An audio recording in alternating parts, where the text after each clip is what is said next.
Hello, everybody. Welcome to a very optimistic, cheery, excited, happy episode of Take the Black Live, the show where we talk about all things sci-fi, fantasy, movies, TV, books. I am Dan. I am here with Dan. And good to see everybody watching. Good to see you, Ben. Good to see you, Zach. I'm glad you're finally catching a live. Of course, always glad to see Julie Davies. Hope you're all well. And welcome to everyone else in the chat. Feel free to leave comments. We love talking with you. So I gave the introduction. I wanted to make sure that you knew we were going to be happy, optimistic, and cheery today, because the thesis of this show is fantasy is dead. The high fantasy sci-fi boom on TV that has been kind of dominating television ever since Game of Thrones really took off in the mid-2010s seems to be coming to a bit of a turning point. Evidence. The Wheel of Time got canceled, and the latest news is it's not going to come back. Something like Star Wars Andor was very, very popular and very, very praised, but ended after 2 seasons because they spent $650 million on it, and they can't afford to do that over and over and over. Seasons are getting longer in between, and it just seems like people aren't putting the money into this space that they used to be. And Daniel, this could be a sign to despair, a sign to dig into the back of the medicine cabinet, see what you got going on back there. But there's a little bit of hope. And what is it? Yeah, so we are going to try to stay at least mildly optimistic here because, like you said, it seems like things are changing. We'll put it that way, but maybe they're changing into something else rather than just coming to a full stop. So the big news that happened this week that we're going to kind of spin off from, because there are a lot of different facets to this, right? Like you mentioned the Wheel of Time. I do want to come back to something you said, which is that it is not coming back because there's some new news about that just dropped that we need to talk about. But on the positive side of things, and then we'll just kind of go broad from here. Yesterday it was announced that James Cameron, the director of the Terminator movies, the second Alien film, those little Avatar movies, Titanic, basically Sphere, yes, thank you. Basically the biggest director in Hollywood, arguably. He bought the rights to a book called The Devils by Joe Abercrombie, which is Joe Abercrombie's new book. If you don't know Joe Abercrombie, he's the author of The First Law, which is Who is that? It's one of essentially like the series which really popularized grim, dark fantasy. In other words, very brutal, dark, like black humor fantasy. The First Law books, they gained popularity right around the same time as A Song of Ice and Fire. Probably the most similar thing I've ever read tonally to what Martin does is Joe Abercrombie. The Devils is his book that came out last month in May, and it's been doing really, really well. It is a new career high for him. It topped, the Sunday Times bestseller list in the UK. It was at number 1. I think it debuted at number 5 on the New York Times bestseller list. Nice. So this thing has been making waves. It's the start of a new series, so it doesn't matter if you've read any of his First Law books.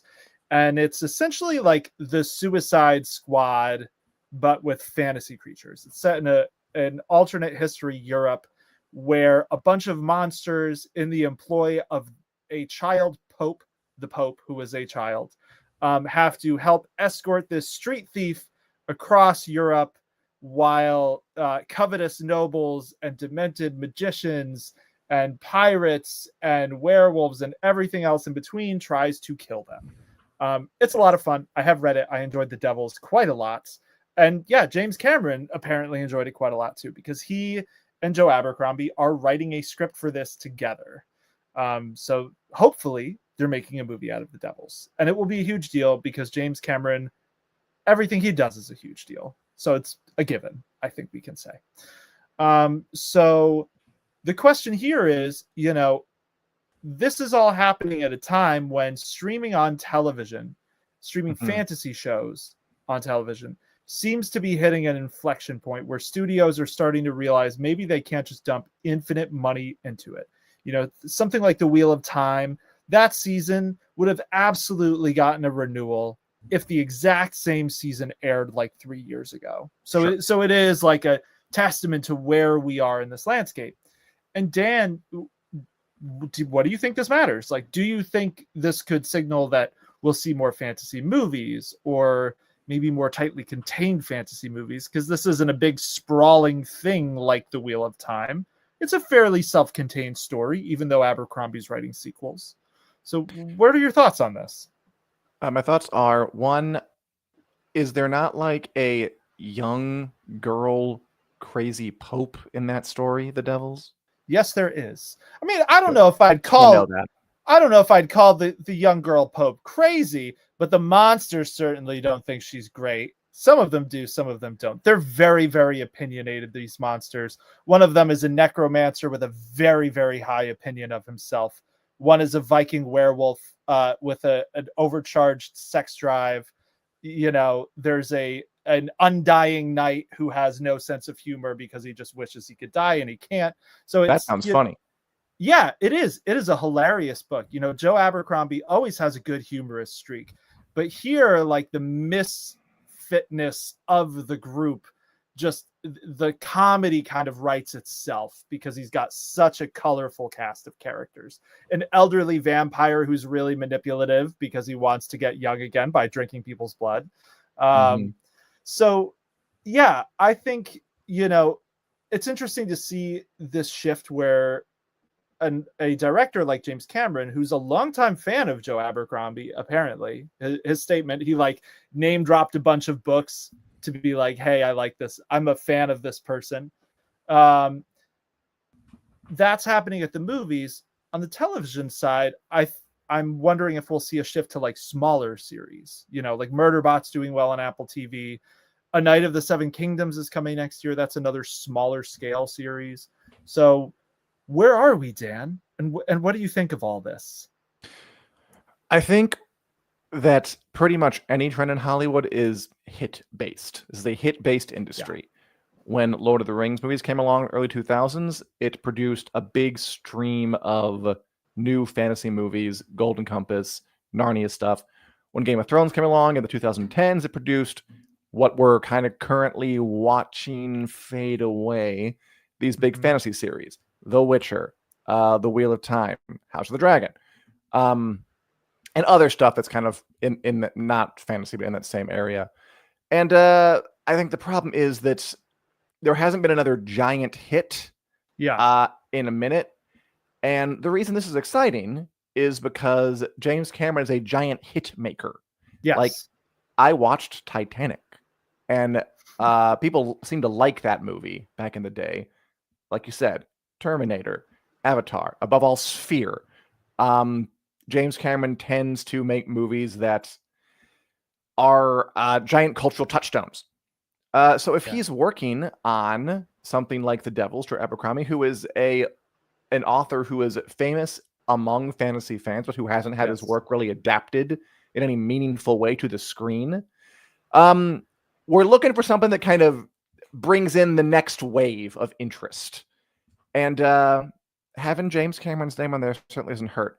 Although I know this little quote you wrote down from Joe Abercrombie. Yes. Even with Cameron on board, he is studiously skeptical about the ability to actually get a movie made in Hollywood, saying that, as always with these things, I can't say much more at this point. Exciting news, it hardly needs to be said.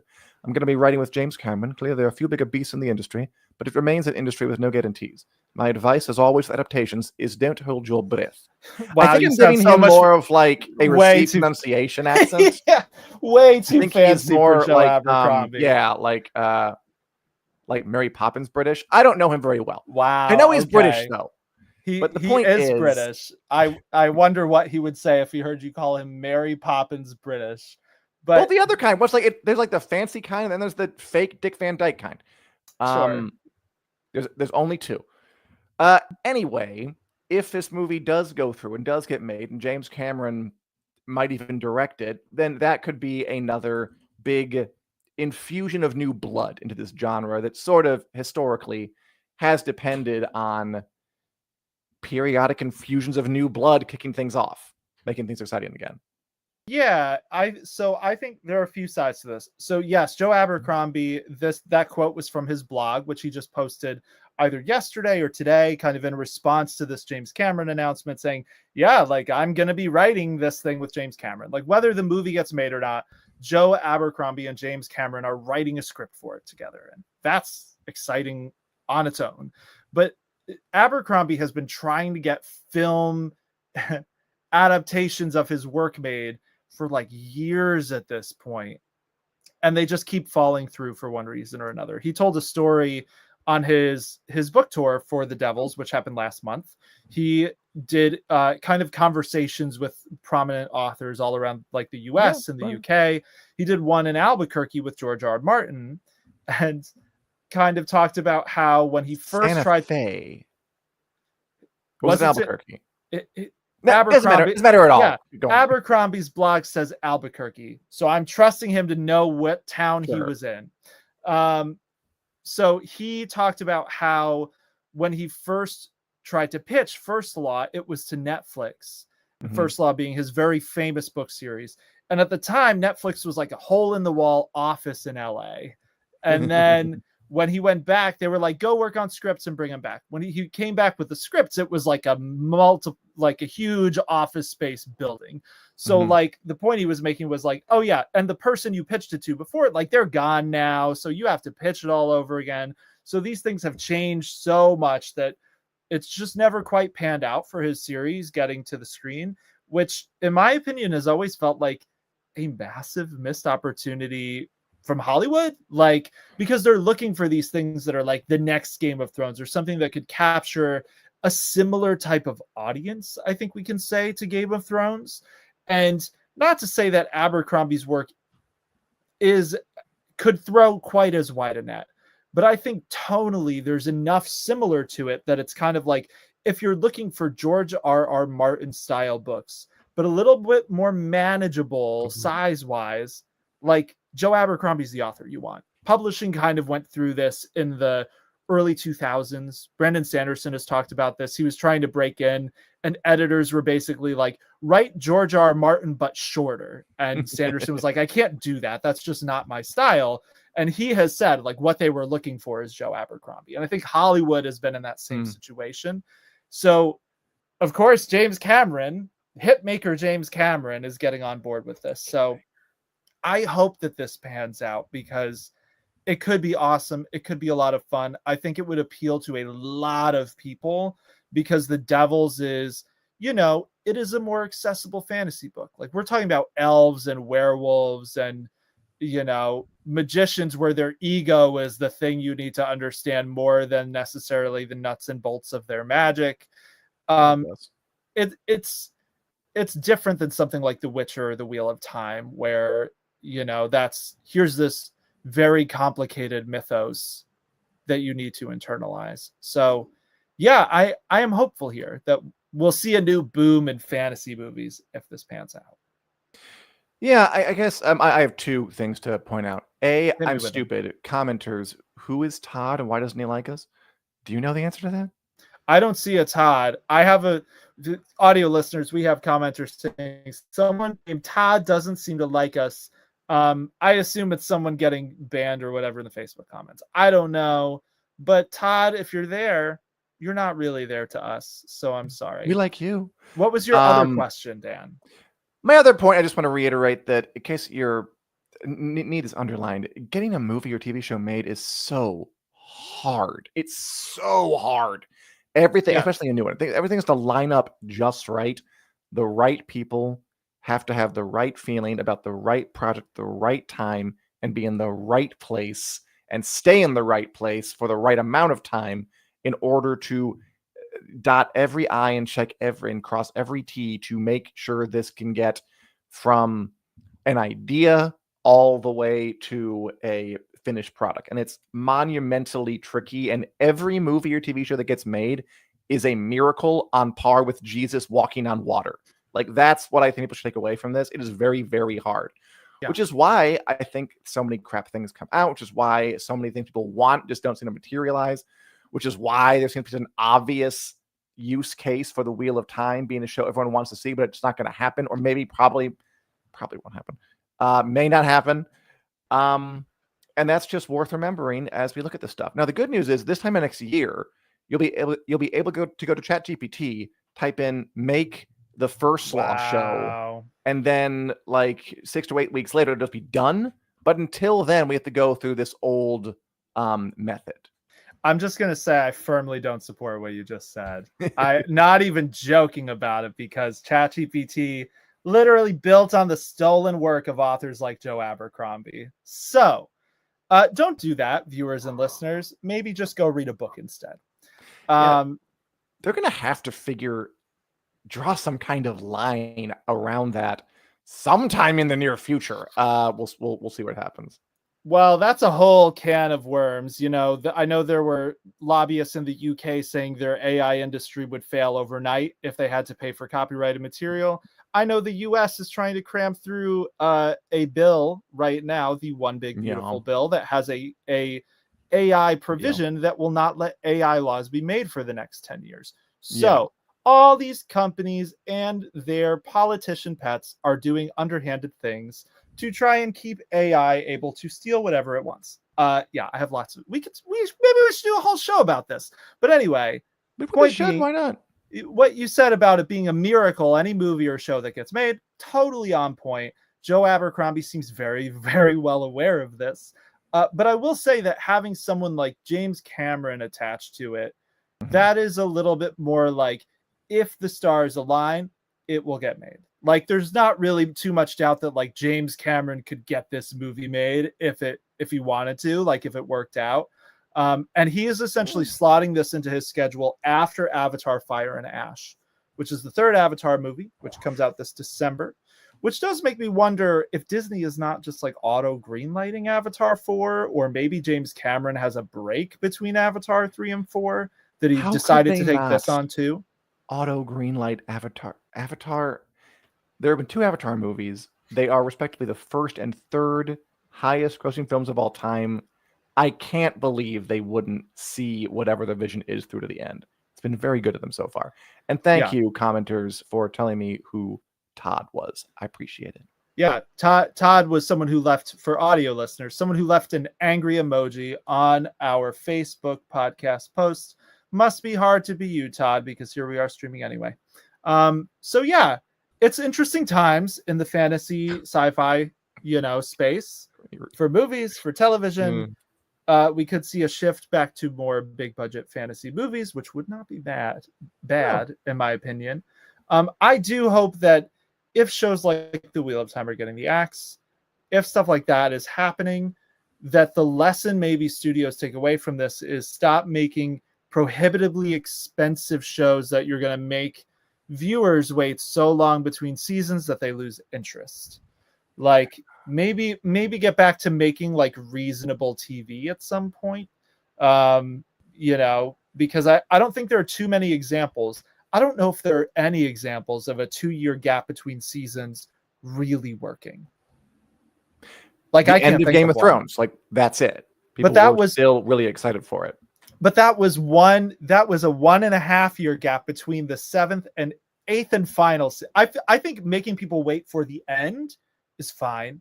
I think making people wait that long every season is a fool's errand. Oh, I agree. I completely agree. But it did technically work. Was it only a year and a half? Yes, I believe so. Was it shorter? Oh my God. What are people doing? Yes. Why does it take so long? They filmed to launch the long a new night show. Yeah. So the famous first example of the 2-year gap was Westworld. That's the show that originated this model on HBO.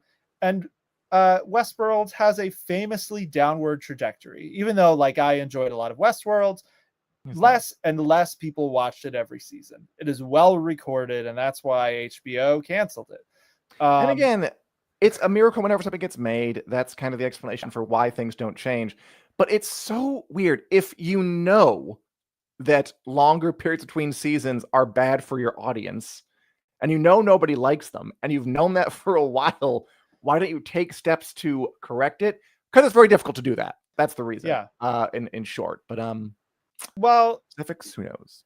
Well, so here's the thing. It means they have to commit early. So what Data Racer 117 said in the comments, 2 years between seasons has become the norm, and it's really not a good thing. Why was House of the Dragon season 3 not already filming in 2024? Like, what is HBO doing? Now, there are some examples of streamers who are getting this message. So Apple TV Plus, Silo, they're filming seasons 3 and 4 of Silo back to back. They've already wrapped season 3. They're moving on to season 4. Season 2 only finished airing in January. So like they are very clearly trying to tone down the long wait between seasons by just like giving them the go ahead to keep going earlier. So they're not waiting to see, will this be a massive hit before they decide to make it, which, you know, not every show can do that, but I think maybe a little bit more of that. You know, Last of Us is my other favorite example of this. Like, HBO's weird, especially because they have giant hits and they're still not doing things ahead of time. Yeah. The Last of Us. So season 2 of that just wrapped airing last month. They're tentatively not like due to start filming until early next year, is word on the street. We don't have official confirmation. That's what the word on the street is. And, you know, that was a short season that ended with a huge cliffhanger. So that's a huge ask of audiences to have enthusiasm in 2027 when it comes back. I just want to be like in the rooms where these people convince themselves what they're doing is a good idea, because you know it happens. I'd be very curious to hear it. I agree with Ash. It was understandable during COVID. You got a little pass when things are very, very hard. Maybe even the strikes. But yeah, I agree. Get it together. Okay. Yeah. Should we move on? Something else? We should probably move on. Who knew we had this much to say about all of this? Yeah, Data Racer. The Last of Us season 3 should be following right on the heels of season 2. That's what Squid Game did, and that's why it's okay that they did a short 7-episode season that ended on a huge cliffhanger, because Netflix. I can't believe I'm giving Netflix credit for something like this, but Netflix filmed both seasons at once. They're releasing them 6 months apart. No fans are mad about that. I haven't seen a single person online complain about the wait between Squid Game season 2 and 3. Anyway, we should probably move on. Should we not? Speaking of one of those shows taking forever to get made, some fun little new images from the set of House of the Dragon season 3. Oh, good. How's your Welsh? I'm not doing accents. My Welsh sounds shockingly, suspiciously similar to my upstate New York. Cool. I was going to say, can you pronounce Dinorwig Quarry? I think that sounds fine. There's a place called Dinorwig Quarry in Wales, and they're filming some things there. A ruined village. We have a nice little picture, courtesy of North Wales Live, of some overturned, soot-stained, burnt to a crisp wagons. Apparently, it's the camp where Daemon Targaryen set up at Harrenhal in season 2. You know in the books that Aemon gets there. Maybe he gets mad and burns some stuff. I don't know. Yeah, that seems like a fair guess. I think that's as good a guess as any, unless they're dressing it and it's, you know, somewhere else, but it's the same location. But I think, you know, we know, like, mild spoilers here. We know that Daemon was about to march. We know Aemon was about to go there. And yeah, spoiler, Daemon will not be there when Aemon gets there, if it follows the book, which is always a question.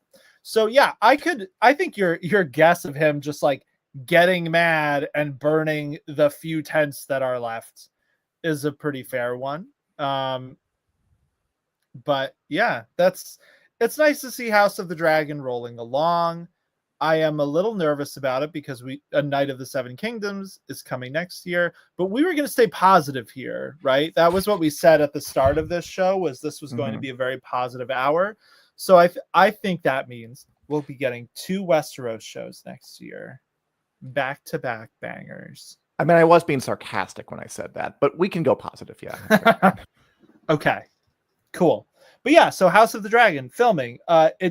The report from this was pretty fun, which Dan wrote about this on the site, winteriscoming.net, that kind of like there was just like an enterprising Welsh person who lives near the quarry who like made it a point to get in there early before they barred the gates and stuff, so he could take a poke around and see what the Targaryens were getting up to. So pretty funny to like read his first person account of going down to check out the set. Yeah, and he said, and I'll quote, the sets looked really impressive. And in a Welsh accent, that would sound like... The sets looked really impressive. That's great. Kudos to you. Wonderful job, Daniel. Thank you. Thank you. A little stopover in Westeros for you. Let's move on. You were speaking disparaging words about Netflix a minute ago. What? They had a pretty big event, and they do have a lot of things coming up that are probably worth talking about. You have thoughts. They had this TUDUM event. Yeah. Did you watch it? Get it? No, I didn't watch it. But I got the news afterwards. Maybe that's why you're so mad about it. I mean, just getting the news afterwards, like, oh, release date's fun. The event was awful.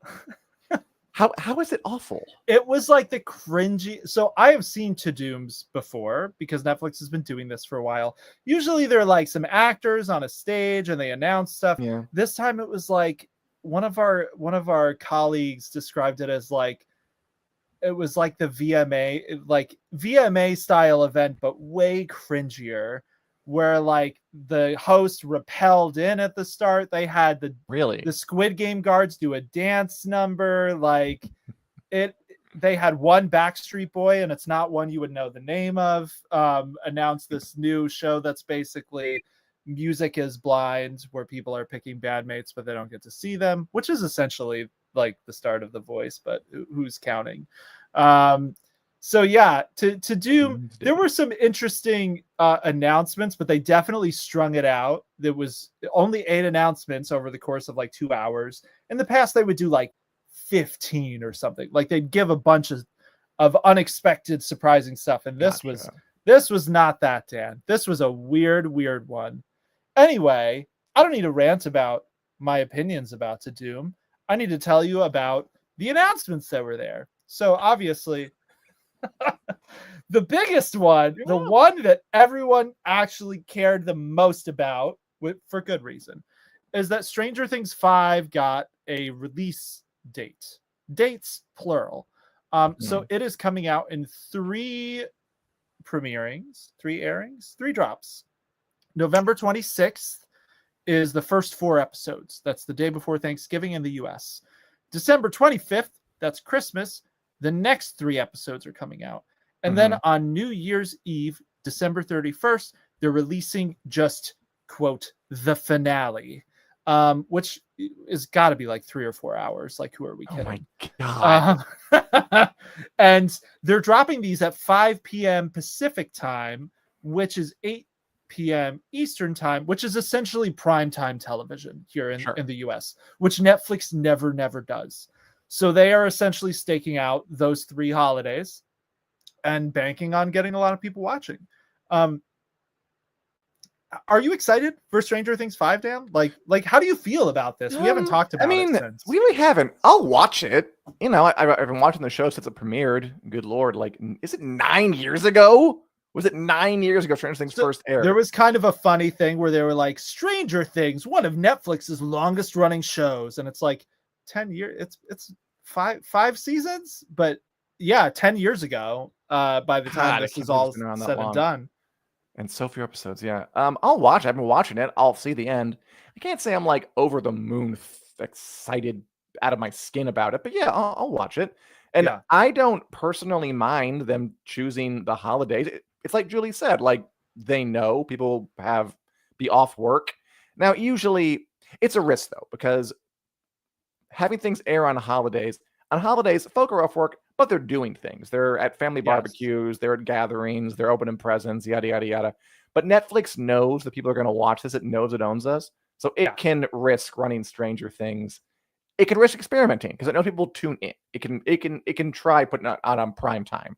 So everyone can gather around the Christmas tree and watch Stranger Things episodes on Christmas Day or whatever that is. Yeah. It knows they'll do it. I don't think it's a horrible idea. I want the screeners ahead of time. I would love that, Netflix. Thank you. But sure, I think it's a fine strategy. I wished Netflix had been doing primetime releases like once a week for many years. I frankly, hope it's inching toward that for normal shows. Yeah, I mean, that's this whole streaming experiment, right? It is gradually and gradually becoming cable just on the internets. Yeah, ads. I will say, I was pretty thrown when I saw a Netflix ad. I was like, but I pay you already. But whatever, it's another thing. Yeah, the ads are a whole nother conversation. Disney's And the ads are the often ones that for really get me. Netflix. Yeah, I'm like, you already have my subscription money. Why are you giving me I'm an ad for already Netflix? Subscribed. Subscribe again. Yeah, I think the holiday release strategy for Stranger Things is great. I don't think that's a bad thing. I think if there's this is, they're not renewing it for more seasons. They know it's their with their biggest one of their biggest shows of all time. They can do a thing like this, and people will watch. They're kind of banking on people will make their New Year's Eve or their New Year's Day a Stranger Things day, but they probably will, right? It's the end of the show. Enough people will, yeah. Yeah, enough people will. So that's all very exciting. That was the biggest thing. Wednesday season 2 got release dates. I believe it's August 6th and September 3rd. It's coming out in 2 batches. Oh. Jenna Ortega, Lady Gaga is going to be in it. She was there. She did a music number, which was probably one of the best parts of the night. One Piece season 2, they announced who's playing Tony Chopper, which is a little reindeer doctor person from the anime. It's going to be voiced and motion captured by Michaela Hoover, who played the very sad little rabbit in Guardians of the Galaxy 3. Do recall the sad little rabbit from Guardians of the Galaxy. That is not coming until 2026. So they did announce One Piece is next year. Guillermo del Toro's Frankenstein got a trailer. That looks rad, I've got to say. Yeah. I'm a little sad. It does good work. Guillermo del Toro doesn't really miss. I'm a little sad that it's not going to get a theatrical release. It's just going to be on Netflix because it looks like a movie you'd watch in a theater. But that's coming in the fall. One which was conspicuously absent from TUDUM was the Sandman. That wasn't mentioned at all, but we're going to mention it here because it is coming out in July 3rd, 24th, and then it says here there's a bonus episode on the 31st. Yeah. Neil Gaiman, he's in the midst of some sexual assault scandals, and Netflix is just sweeping this one under the rug. So they didn't even mention the Sandman. That's another example of kind of the dying of big budget fantasy. Was it'll be the final season. I'll watch it. I found myself kind of excited for that one when I was seeing the episode titles. Like, oh, that. I'll watch that. That's cool. Shame about the sexual assault allegations against Neil Gaiman. But I don't think it would have saved it. I think it was a victim of the kind of general belt tightings happening everywhere. I do agree. I think, again, the word on the street is that this was already the plan for Sandman before the Neil Gaiman stuff broke. They were already planning to cut it short, which is a little sad for fans who waited years for this to get adapted. But also seeing the state of the Neil Gaiman stuff, it's just undeniably for the best. I think we can probably all agree. The other thing that this whole Netflix TUDUM event made me wonder is when the hell are they going to air The Witcher season 4? Because that's supposed to come out this year. The Witcher season 4, they announced at the beginning of the year that was coming in 2025. But if you look at their release schedule, which I did write about this on the site, if you want to go see it actually broken down, they have essentially Squid Game coming out in June. They have The Sandman in July. They have Wednesday in August and September. And then they have Stranger Things in November and December. So that's a lot of their big shows. And it's kind of unless they're just going to throw The Witcher out without any promotion, which Netflix could do, but I doubt they're going to do. Because they need to convince people to come back for this one after Henry Cavill left. I think they're going to need to build the hype a little bit, and they know that. Sure. It's really either coming in late September and October, or it's coming in 2026. Which do you think is more likely, Dan? I don't know. Fair. I don't know. Whenever it comes out, I might check it out. Yeah. The only thing that makes me think maybe it's not delayed, maybe they're not pushing it back to 2026, is that there's a new Witcher book coming out in the US in September. September 30th is Crossroads of Ravens, which is the prequel novel that came out in Poland late last year. It's getting a translation to the US. So I assume that was trying to coordinate with Netflix, but who knows? So yeah, that's what's going on in Netflix land. We're all subscribed. We all have no choice. They own us. They know we'll come. They know we'll spend our Christmas with them. They'll give us ads even if we are already subscribed. It as is it goes. kind of tripping because, again, like, I'm old, so I remember watching just network TV and getting up to go to the bathroom and make a sandwich during the ads, and it's kind of coming back. It's a little nostalgic. I don't mind it unless it's something like, so you don't have ads on Disney Plus, right? I'm going to vent about Disney Plus for a second here. Just, okay, quick second. The quick I second. don't think so. I don't watch a lot of Disney Plus. I don't think I have ads. Okay, so I have ads on Disney Plus, and Disney Plus is the only streaming platform, and Hulu a little bit because they're owned by the same people, that give me like medication ads about random stuff. It's like weight loss ads and it's depression medication ads. Like all these really distasteful ads where I'm like, man, this could mess with a person's psyche. Someone not as secure as me might be affected by this, but I am still really angry that I'm getting these ads. Like, do you give think me breakfast they're like cereal targeted at Eggo. you, or do you just think they're just being pain? I think they're targeted 100%. But even if they're not, it's bad. Like the targeting is not good. Like I'm not getting Botox for headaches, which is another ad I've gotten on Disney Plus, the children's platform. Oh, you're right. Kids watch that. So they're watching Cocomelon. Well, that's a Netflix thing. Bluey. What's on Netflix? I'll say Bluey. And they're getting ads for Botox nurse to cure headaches. That would be crazy. That's why I unsubscribed after Skeleton Crew, because I was trying to watch a kids show and I was getting these ads and I was like, this is dystopian. This is so like distasteful and gross. They say that Netflix is going to do AI generated ads starting next year, I think. I don't know quite what that means yet. I guess we'll see. But I'm very targeted, built on the show you're watching. So Tony Chopper will recommend Lorazepam or something. I'm not sure. We'll see. Yeah.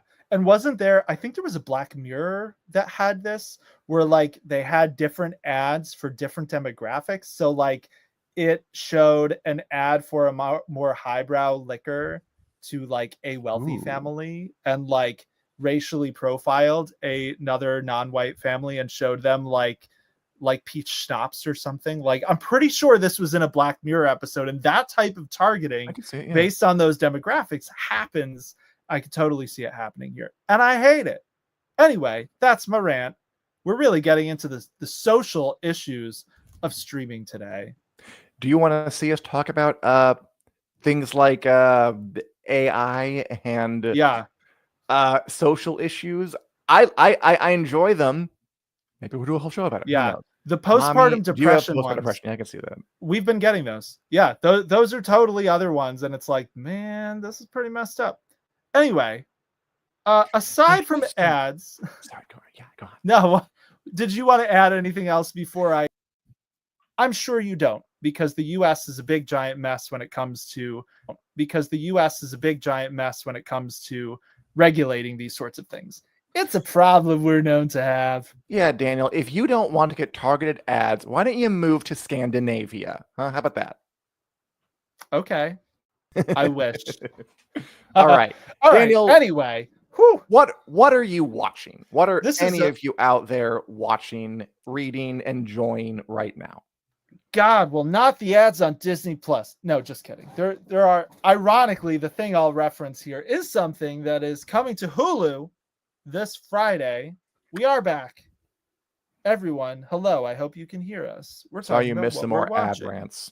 You mostly just missed venting. You missed all the cursing. Is Richard throwing an ad at us, says Julie. Yeah, maybe. Surprise. Welcome. Like and subscribe to our show, Take the Black Live, every Wednesday at 3 p.m. Eastern, 2 p.m. Central Time. But yeah, what we're watching and reading. So the thing I need to shout out that I can't give a proper review for, but I am very excited about, is Predator, Killer of Killers, which is the new animated Predator movie that comes out on Hulu this Friday, June 6th. I have seen it. All I can say is that it's awesome. way better than I expected. And it's Dan Trachtenberg, so it's the same person who did Prey, did this animated movie. It's an anthology film, so it's got Vikings, it's got samurai and ninjas, and it's got a World War II fighter pilot, all of them facing the Predator in different time periods. That's about all I can say. Aside from, if you like Predator, if you liked Prey, you are going to want to make time for this movie. And my review will be up on late Thursday night or Friday. Aside from that, I'm still watching Murderbot. Still very funny. Cool. I finished season 1 of Dark Winds, which was really good. I hear it's wonderful. Yeah, it was excellent. I am definitely going to be watching the next season and onward. That show is a really good crime procedural on a Native American reservation in New Mexico. Excellent. And really, really gorgeous like cinematography and settings, because they filmed it in New Mexico because George R. Martin's attached, and New Mexico has a burgeoning film industry down there. The last thing I'll mention is I watched Mountainhead. Have you heard anything about this movie, Dan? Yeah, that's the guy from the Succession Gentleman, has a new movie about the ultra rich in tech. Yeah, totally. And it was, painful at times, because Jesse Armstrong, so he wrote this movie. He pitched it all in about the past 6 months. He pitched it in December, wrote it on the fly. Yeah. It's had a crazy condensed production schedule. And almost the entire movie takes place in this one mansion in Utah that is just like the most ostentatious, gaudy building you've ever seen. And yeah, he really went hard on the tech bro lingo. Basically, the idea is these 4 billionaires get together for their poker nights, and one of them happens to have just released a new AI tool that is causing civil unrest around the world because he did not put good guardrails on it. And another one of them has a different AI that could fix those guardrails, and what happens then when they are just trying to have a fun poker night. And yeah, it is disturbing. It is funny. And it's, I don't know that it's quite on the same level as something like Succession, but I enjoyed watching it, and it wasn't quite as painful as I expected. Steve Carell's great in it. He plays the kind of the elder one among the bunch. And it's probably his most dramatic role I've ever seen him in. He's very scary. So yeah, that's what I've been watching. What about you, Dan? And what about all of you out there in the chat? Julie's enjoying Mobland, Dead City, The Better Sister, and streaming The Last Kingdom over again. Can't go wrong. Nice. I'm just watching some old stuff. I'm trying to get my hands on a bunch of like new TV shows. I'm trying to get my hands on Squid Game early. I'm trying to get my hands on Stranger Things, Foundation, Star Trek Strange New Worlds. So I've been doing a lot of that, and I've been so busy I haven't been able to watch many things except for old episodes of Community. And the movie Friendship with Tim Robinson, which is hysterical and uncomfortable. Nice. I need to watch that. Yeah, I recommend it. So I've been doing much. I'm sorry that we couldn't help Tyler find entertainment while he does his business, according to the comment. But give it some more time. What's the worst going to happen? Robert watching watching The Blood of Zeus. And yeah, not a whole lot, but I'm sure I'll have new stuff soon. There's quite a lot coming up. Squid Game airs end of this month. I want the Sandman too. That's early next month. So I'm all over a lot of stuff. And Victor is watching Andor, which I think is probably worth. I bet that show reveals other things on second watches. It seems like that kind of series. Yeah. Yeah. That's it for me. Should we move on to the WiC News Lightning Round, where we blast through a bunch of stories we didn't have time to get to in the main body of the show and give our 20-second opinions on them? No more and no less. I think we should, but can I ask you one question from the comments before we do? So Victor DiGiovanni said this was about the Predator animated movie. That I think genre stuff could be animated like this and audiences would be happy. I just don't know how much this type of animation costs in relation to live action VFX. Presumably less, I think we can fairly safely say. I've seen a lot of people say this about like the Wheel of Time. Like they wish there could have been an animated Wheel of Time show instead of the live action one we got. Brandon Sanderson's work often gets kind of put in this category. A lot of people say, I hope it's animated if they do it. What is your thought about this, Dan? Like, do you think animated high quality fantasy and sci-fi things would have this, like, be able to reach audiences in the same way? They'd reach audiences, probably not as much in the US, where animation seems to be a little bit ghettoized as for kids. Also, you get what you pay for when it comes to animation or live action. Like, there are animated shows that look beautiful, and those cost a ton of money. Then Arcane cost like $1 billion. It did. And there are shows that are animated that don't really look as nice, which it doesn't mean they're bad, but if you put less money into them, you get less great looking stuff at the end of it. It's really no different.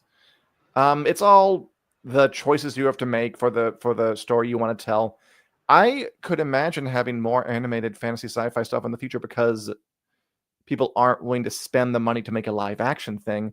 And honestly, it's probably worth talking about whether AI will be brought in to like a big fantasy sci-fi show, because a bunch of the cost of those kind of shows is the special effects, is kind of building up these giant sets. Will AI get to a point, whether this is morally sanctionable and advisable or not, when it's being used to offset some of those costs? I'm sure people will give it a whirl. We're not quite there yet, but we'll probably live to see that in the near future. I think it'll try. Yeah, it'll be interesting to see, because I think the state we're in right now is that those tools can work for that, but they are not as good as when real people do them. And often what ends up happening is real people have to clean up the work they did. And I don't know that it really saves anyone time or ultimately makes things cheaper. We don't have enough use cases of that right now. But we've got interesting opinions on this in the chat. So Julie says, personally, I hate animated stuff. Yeah, Victor says, I could watch this type of animation all day. Ash says, although I agree animation could give more freedom, but hey, I like human faces and human reactions. This is kind of the thing, right? Like, some people just really like animation. Some don't. I do hope we see more, because like, one thing for Killer of Killers, like, it's just a really good movie. Like, if it was live action, it would be great.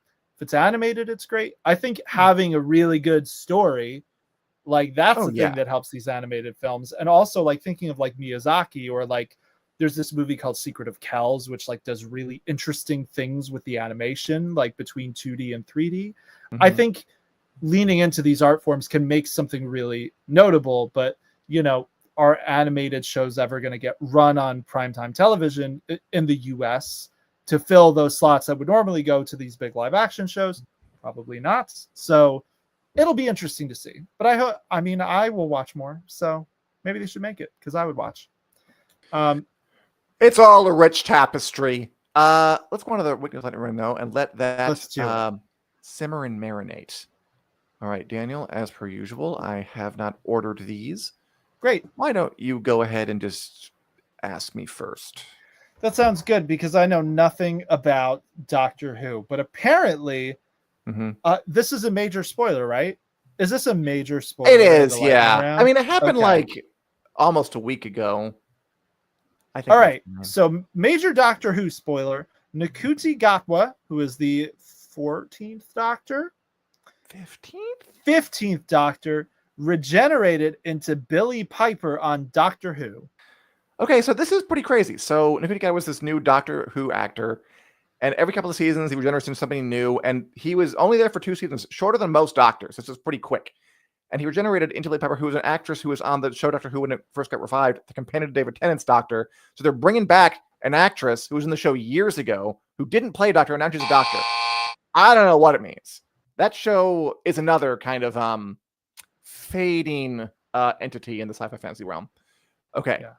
Daniel, this is a true story. In like the early 2010s, the CIA was using a variety of websites to communicate clandestinely with agents in the field abroad, including a fake Star Wars website. I don't know exactly how they communicated with them, but they did. So I think that is a fun little factoid. This has kind of come out and been confirmed now that there was this Star Wars site that the CIA was apparently using as a front to get secret information. And you could visit it in like the 1990s, and it was a real website. I think that's cute. You know, but maybe beware. Who knows what other sites are CIA fronts? Is Winter is Coming a CIA front? We'll never tell. So moving on from law enforcement, Severance, the producers behind Severance, the Apple TV show about splitting your brain at work and at home, they have ideas for 2 spin-offs. Yeah, I don't know what they would be. I guess maybe like you're in the past and you see how Keir, the little cult leader on that show, first founded the company Lumina, maybe? Or maybe there's other offices elsewhere in the world. 2 spin-offs. Again, I wish they would just let a show happen before they really jump on spin-offs like this, but I know you have to. I know it's part of the deal right now in TV that you develop other ideas. Daniel, Euphoria actress, I've not seen the show, but Euphoria actress Hunter Schafer is reportedly being considered to play Princess Zelda in the Legend of Zelda movie. I think that's a pretty good casting. I think Hunter Schafer, looks the part. I think I could totally see that. I don't know how much legitimacy there are to these rumors. But I could get behind that. I would totally go see that. And that's the movie from, I forget his name. He made Kingdom of the Planet of the Apes. West Ball. Yeah. I'm excited to see what he does with that. I'm curious. That's right. Producer Richard says, I just blew our cover. That's right. So when we're filming this from just black nondescript rooms next week, you know why. So Dan, Gen V Season 2, the spinoff of The Boys, it's coming on September 17th. Yeah, I don't know what to say about that one. Yeah, it's fun.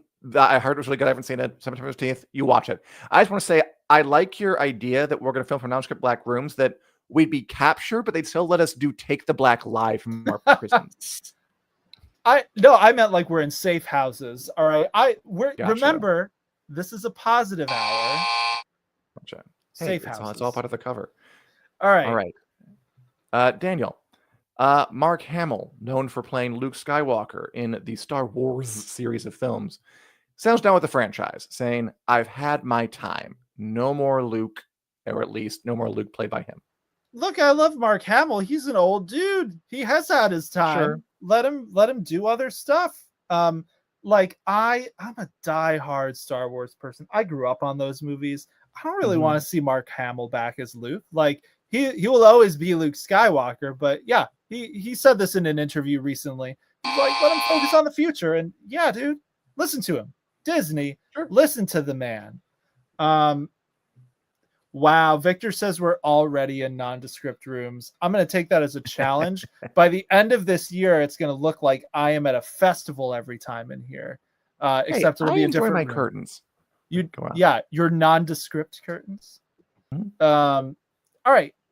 Dan, here's a fun one. So they're making an Elden Ring movie. Alex Garland. Mm-hmm. Apparently, he's considering Kit Connor from Heartstopper to play the lead role. Yeah, I never watched Heartstopper. I know what it kind of looks like, just kind of broad-shouldered British guy. I'm sure he could do a good job. My more question is, what is the main role? Like, is the main role a tarnished soldier, like a random person, like in the game, or are they gonna tell a story about the backstory for Elden Ring? I played the game. I know the mythos. Who is he playing? That's what I want to know. Yeah, which is the right question to ask, I think. I agree. And finally, Daniel, somehow, the 2 and only seasons of Star Wars Andor cost $650 million to make. It's a lot of money. That is a lot of money. I think Andor has proven that it was perhaps worth the hefty investment because it is by far one of the best Star Wars things to have been made since Disney bought the rights. Probably the best Star Wars thing since Disney bought the rights. But yeah, that is what you said earlier about that being a holdover from a previous era of streaming. Totally true. I don't see studios spending that kind of money on shows again, unless they're Amazon and they're contractually obligated to do it for their Lord of the Rings series. Weird. So, yeah, All that's right. been our show. As we wind down here, I'm gonna hit some quick stuff really quick. So you guys have some great comments. Like and subscribe to our channel. We do this every Wednesday afternoon at 2 p.m. CST, 3 on the East Coast. Why can I not? Noon on the West Coast and 1 on the mountains. Live, Winter's Coming, Facebook, YouTube. Join us. It's a lot of fun. Check out winterscoming.net.com. We write a lot of stuff over there. Like, subscribe, tell all your friends and family.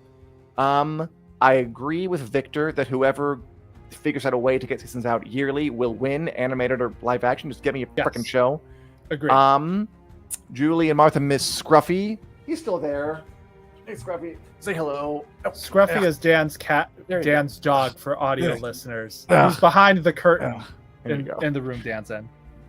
And he's very cute. Yeah. And just thanks for watching. Had a good time. And to our CAA handlers, the crow flies at midnight. Goodbye, everybody. Take care, all.